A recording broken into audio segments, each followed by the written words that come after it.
Good day. Hope everybody's good day, everybody. How's everybody doing? I hope everybody's doing good. First off, good morning. We're filming this in the morning. I'm filming this in the morning. We're gonna hit some back. We're gonna hit a back workout today. I'm gonna take y'all through a little bit of my warm up, a little bit of weighted kind of pull throughs, over unders, front and back, whatever you want to call them. You'll see exactly what I'm talking about when I get into it.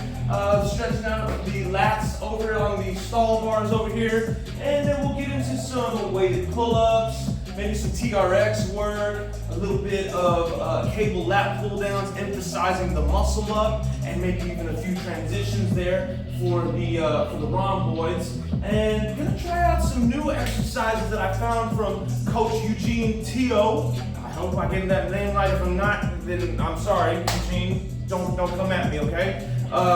Follow him on Instagram. He's a great resource, one of my resources that I love to use.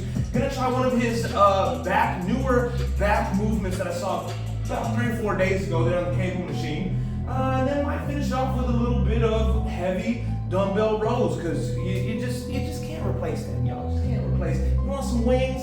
You want some wings? You need Red Bull, and you also need some heavy dumbbell rows, okay? We're gonna get into it, y'all. All right, everyone, we are back. I gotta be a little quiet because my wife is in the other room sleeping. I don't want to disturb her. She could possibly throw me out the house. I'd be homeless. It'd be terrible. We don't want that. I don't want that, at least. Maybe some of y'all do, but I don't want that, okay? So we're gonna keep it on the low. With that said, back day, got a little bit of warm up, got some lateral torso twists, and then some oblique torso twists. You see me doing some around the worlds, what I like to call them, with the black West Side barbell band. Just getting that whole shoulder area nice and warm, a little bit of external rotations with the band, underhand grip, getting that rhomboid nice and warm, a little bit of internal rotation. You gotta get the external, you gotta get the internal. It's like two sides of the equation. You gotta do the same thing to both sides, just like in algebra, okay? I hated algebra, I'm not that great at it, but I did remember that. With that said, as I said in the beginning, this is the exercise I was referring to. I've been playing with this for a little bit, y'all. I've been putting a little weight on my PVC pipe there, and going and taking the shoulders through this extreme range of motion. I've really felt a nice solid pump right in the back of the whole shoulder girdle there. So I know that with this excessive range of motion plus the load, I'm really strengthening up everything back there, making sure everything is nice and safe and stable. Follow that up with some archer stretches, I like to call them, here on the stall bar.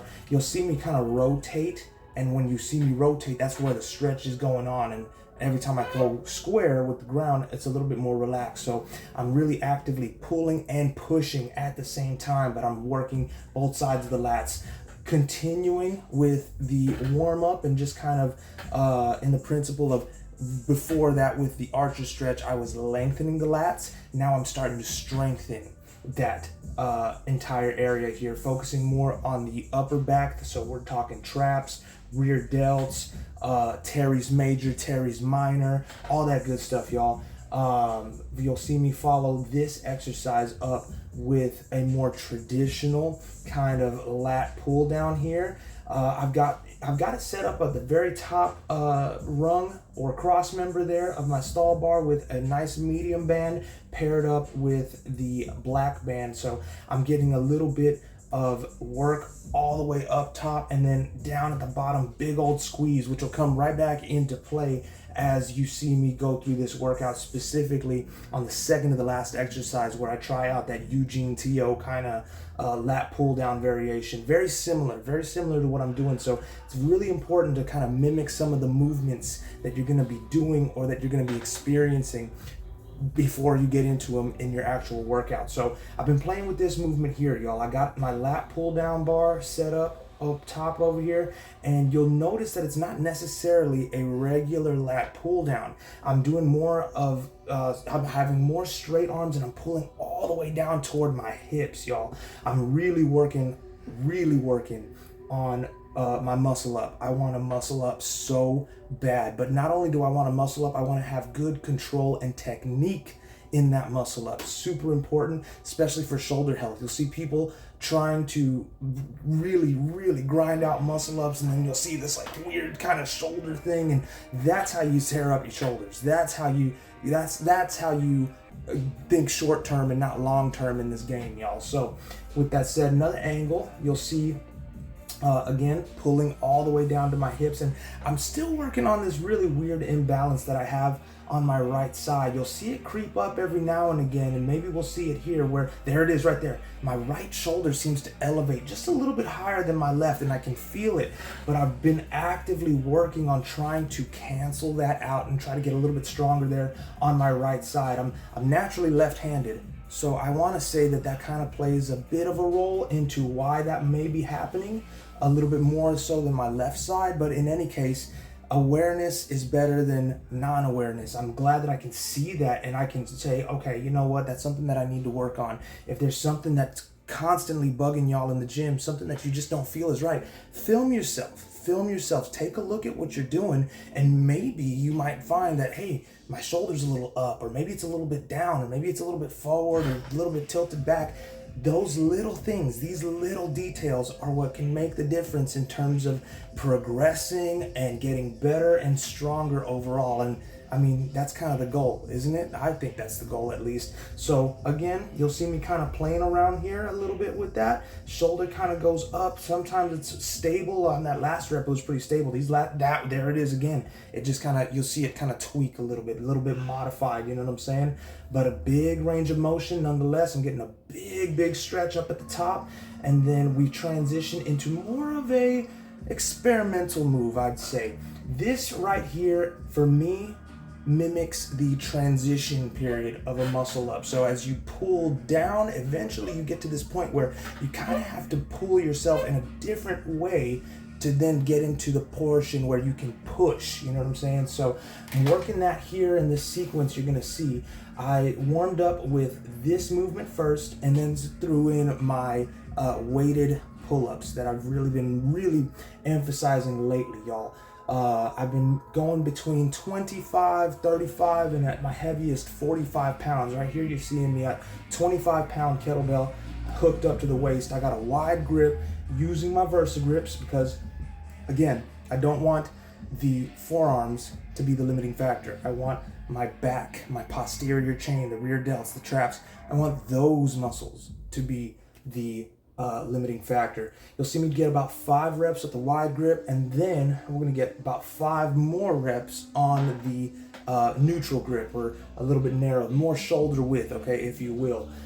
Working different areas of the back, working different movement patterns depending on where your arms are placed. So I'm a type of guy that likes to cover all of my bases as much as I possibly can. So I like to get a little bit of wide grip, a little bit of neutral grip, and then after this neutral grip, you're gonna see me go to a narrow prone grip, which once again is putting a little bit more emphasis on the rear delts and the traps, and you can kind of see the activation. Here it comes again.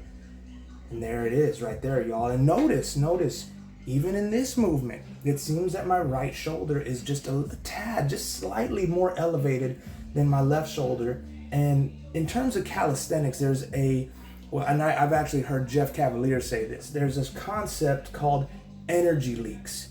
And if you're not strong in a certain movement, or you're not necessarily as coordinated, it could be because of these energy leaks. And I feel that my right shoulder is a big contributing factor, or a big energy leak. So working on that, trying to get stronger, trying to get more aware of it, and eventually over time with repetitions and practice, we're gonna get there. We will get there. Followed all of that sequence up with these TRX rows, y'all. I absolutely love this thing. It kind of mimicked, when it first came out, people were all the rage about, instability training. It's unstable and therefore it's better. I don't know about that, okay? But it kind of mimics gymnastics rings, which, if you're a follower of Ido Portal, you'll know that he's a big proponent of gymnastics rings. He's like, there's no better tool to build the upper body than gymnastics rings. As it relates back to the TRX rows, this just provides what's the word? An avenue, a source of stimulation for the back and the row movement in general, to really target and hone in on those traps using your body weight, along with a few other muscles like the abs and the glutes and things of that nature. Now, I got one more set in between what you're seeing here, but this is going to be the last set, and you're seeing me right now work that transition again without that push, just focusing on that rhomboid strength back there, Terry's minor, Terry's major strength, going back over to the wide grip pull-ups. Now I've got a 45-pound kettlebell pulling me down along with my body weight, and you're gonna see the reps kind of go out the window in terms of range of motion. I did my best to get as big a range of motion as I could right there, but the weight was really heavy on this time. But I felt good. I felt good, so I was like, nah, we're just gonna keep going. We're gonna keep rolling with it. Going into the neutral grip here.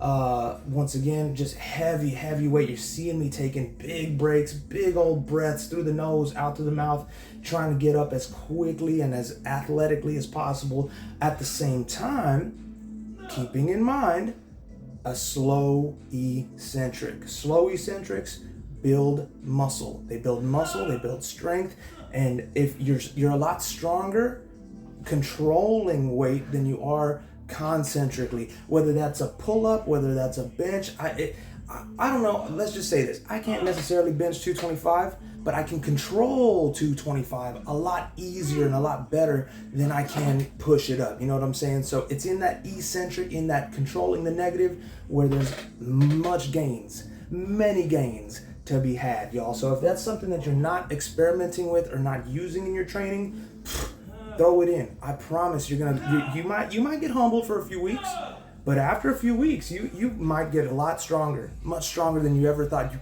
probably could. So finally wrapping this sequence up with, again, the TRX rows, and you can see the activation right there in those traps, y'all. They were burning, my biceps were burning, my rear delts were burning, really trying to push that chest out and get a big old range of motion. The stretch at the bottom of this exercise was phenomenal, absolutely phenomenal. I get such a great connection from this exercise, and not to mention all of the other muscles that are along with this. Before I recorded this back day, I hit legs for a little bit, and I hit legs for a little bit. I hit legs the day before, so I was feeling a nice connection in the glutes, a little bit of sensation in the quads, and then feeling all the core control, how much the abdominal section contributes to being able to row from that position. Now here's the exercise from Eugene Teo.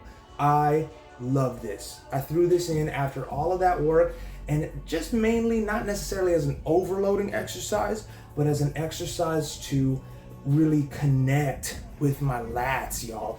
I've had a bit of some issue connecting with my lats. It's and I find a lot of people kind of have that issue too. I feel it's because you can't really see it. You can't really see the back as it's working. But I mean, you put a mirror next to you, or if you're in a gym and you've got the mirror next to you, it's just a really great help to feel that out. So this exercise in particular, similar to a kind of lat pull down, but instead of being in that standing traditional position, now you're in this more bent over position, as you would be with, say, like a bent over dumbbell row.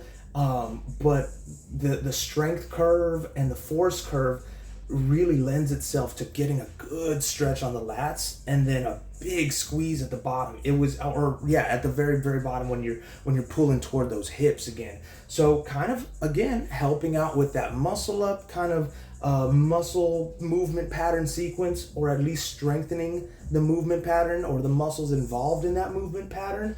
If y'all got the chance to give this one a shot, I highly recommend it.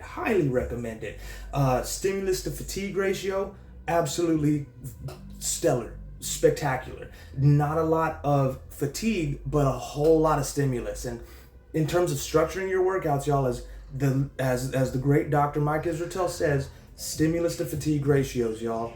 Don't be doing exercises that get you tired and don't stimulate you. You need to pick exercises that stimulate and don't get you that tired, okay? The whole point is to stimulate muscle growth, not to burn yourself out because David Goggins said that was a good idea. Not that I'm hating on David Goggins. David, I love you. You're great. I love what you're doing. You're fantastic. Keep doing what you're doing. Finishing it up We've got some heavy dumbbell rows, relatively. I was using about 45 pounds here, but big stretch, using that weight as a tool to stretch those lats out, and then a big squeeze there at the top, y'all. Making sure that everything is nice and parallel and nice and square. We don't want to be too over-rotated in one way or the other. Making sure that we're not having or developing any kind of imbalances or anything like that. As bodybuilders, symmetry. Symmetry is what we're all going for. We want to look the same on each side, and we all want to be able to do everything that we can do equally on both sides, front to back, left to right. That's what it's all about, y'all. So finishing up here with just these last dumbbell rows on the left side here. I got about 2 sets of this, and I finished up the workout, y'all. So thank you so much. Alrighty, y'all. That does it. Back day is complete. Full warm up, nice stretches, weighted pull-ups. Tried that new Eugene Teo kind of working that straight arm scapular strength. It felt like a lat pull down or a lat pull over, just in the position of a dumbbell row, which felt phenomenal, especially up at that top position. I was getting a big stretch, and then right here it was a fantastic squeeze, great feeling. If y'all have the chance to try this out in your gym, just make sure there's not a lot of people around, make sure you're not hogging up a bench, and give it a shot. I mean, hey, if you're having trouble feeling or connecting with your lats, that was a great exercise to really enhance that feeling. So thank y'all so much for getting through to this point. If you got to this point of the video, make sure to like, share, comment, subscribe, or do whatever you do on Rumble, and we'll be here next time. Till then, peace.